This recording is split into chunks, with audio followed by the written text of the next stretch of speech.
Hey everyone, welcome back to 30ish Days with Leslie, and welcome to day one of the Timeliness Challenge. This is the starting line, but also a turning point, because what we are doing over the next 30 days isn't just about running on time, it's about reclaiming your relationship with time itself. It's about shifting from feeling rushed, guilty, or scattered to feeling grounded, trustworthy, and in integrity with yourself. Whether you consider yourself bad with time, someone who's always almost on time, or even someone who secretly struggles with overcommitting, you're here. And that tells me one thing: you're ready for change.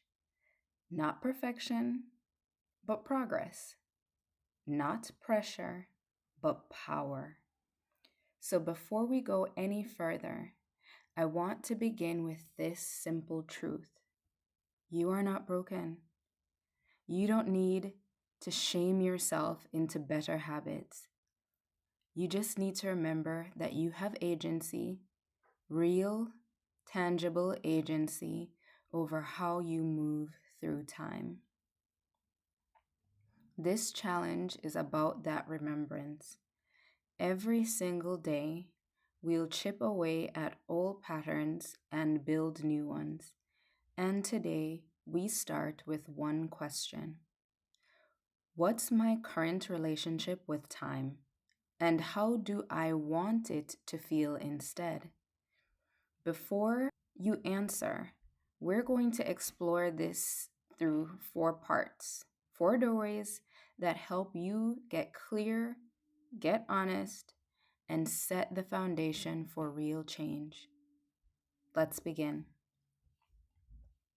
Part one: naming what's real.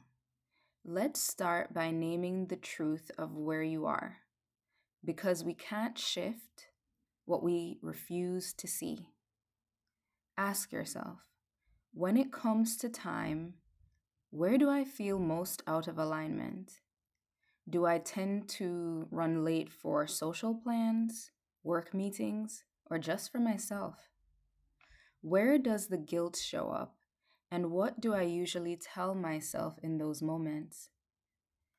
Maybe you're someone who overbooks because you don't want to disappoint people. Maybe you underestimate how long things take every single time. Or maybe deep down, running late has become part of your identity, a story you tell yourself and others. Oh, I'm just bad with time. But let's pause here. What if that story isn't the full truth? What if timeliness isn't about rigid control, but about self trust? Let me ask you now: where do I actually want to feel more integrity with time? And where am I ready to release old excuses or patterns? You don't have to write yet. Just sit with that. Let your body answer before your brain does. Part two: the cost of running late. Now let's get even more real, because habits stick around when we don't fully feel their cost. So let me ask you, what has running late or being time scattered actually cost you? Has it strained relationships? Made you feel flustered, anxious, or ashamed? Chipped away at your confidence or how you see others? How about how others see you? This isn't about beating yourself up. It's about naming the pain so you can stop repeating it. Maybe you're tired of apologizing. Maybe you're tired of feeling behind before the day even starts. Maybe you're tired of promising yourself, next time will be different. and then slipping back. That fatigue, that frustration, it's actually sacred because it means you're ready to choose differently. Who you're becoming. Now let's shift. Because you're not just someone trying to be on time, you're becoming someone who honors your word to others and to yourself. So, what is that version of you? Are they someone who plans with breathing room instead of last minute chaos? Do they show up calm, prepared, and present, not flustered and apologetic? Do they move through life feeling more trustworthy, both inside and out? This is your chance to name that identity, not in a rigid perfectionist way, but in an empowering, aligned way. Because timeliness isn't about the clock, it's about how you relate to your commitments. It's about how you carry yourself. It's about choosing integrity over impulse, presence over panic. So, who are you becoming? Let yourself feel that. You may not have the perfect answer yet, and that's okay. But the vision is already starting to take shape. Part 4. What you're committing to today. Let's ground this because change doesn't happen in theory, it happens in small, daily commitments. So today, we shift into journaling prompts. These are meant to help you land this first day. Get clear on your vision and set your first ripple of change into motion. We'll leave 30 seconds of silence between each question. Feel free to pause longer if you need more time. Let's begin. What's my current relationship with time in 3 honest words?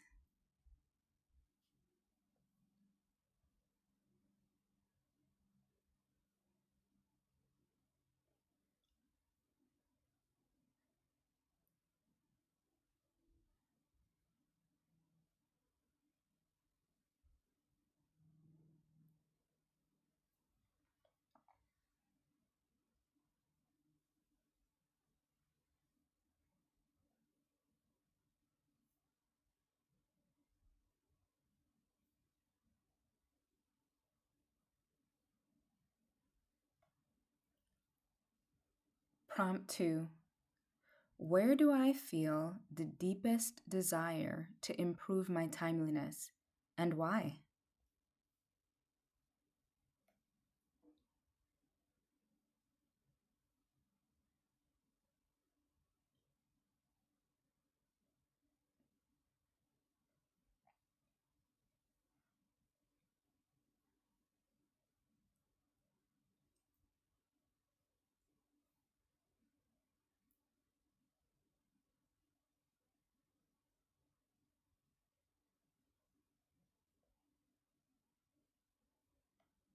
What's one small way I can show up on time for myself today, even if no one else is watching?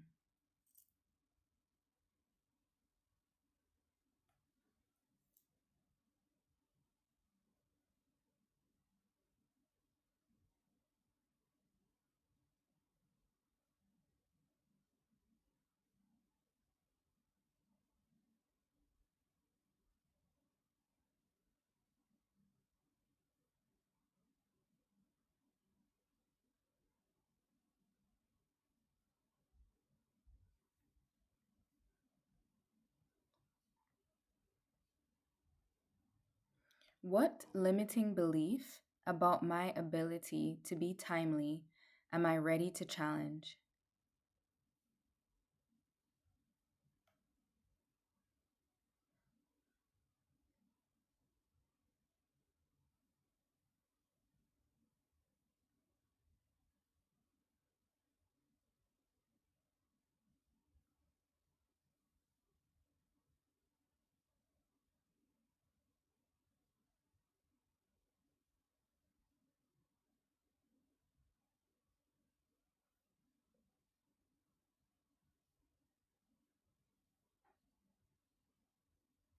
Prompt 5.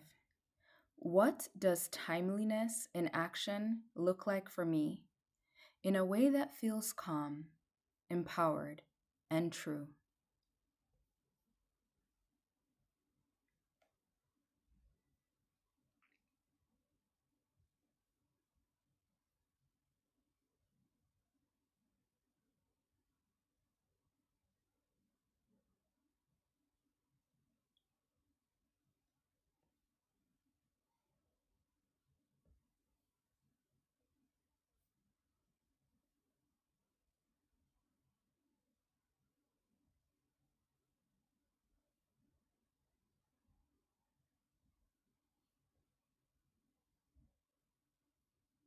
Take a moment to write freely if anything else is rising. Don't worry, I'll give you a few moments to reflect and then we'll continue.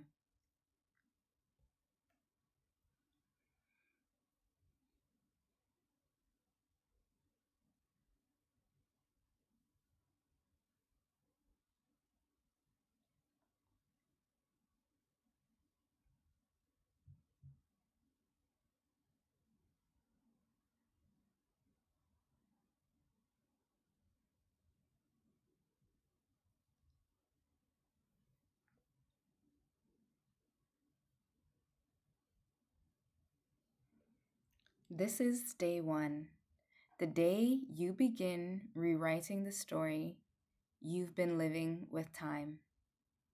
In closing,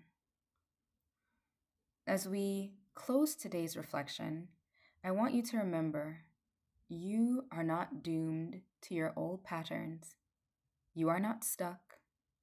You are not bad with time. You're someone who is choosing right now to relate to time with more care, more integrity, and more power. You're not doing this for appearances. You're doing it for you because you deserve to move through life feeling trustworthy, steady, in sync with your own commitments. This is day 1, your new starting point. And every time you show up, every time you keep this commitment, you're building a version of you that's stronger, calmer, and more whole. Thank you for choosing to start. Thank you for choosing to reclaim your relationship with time. See you for day 2.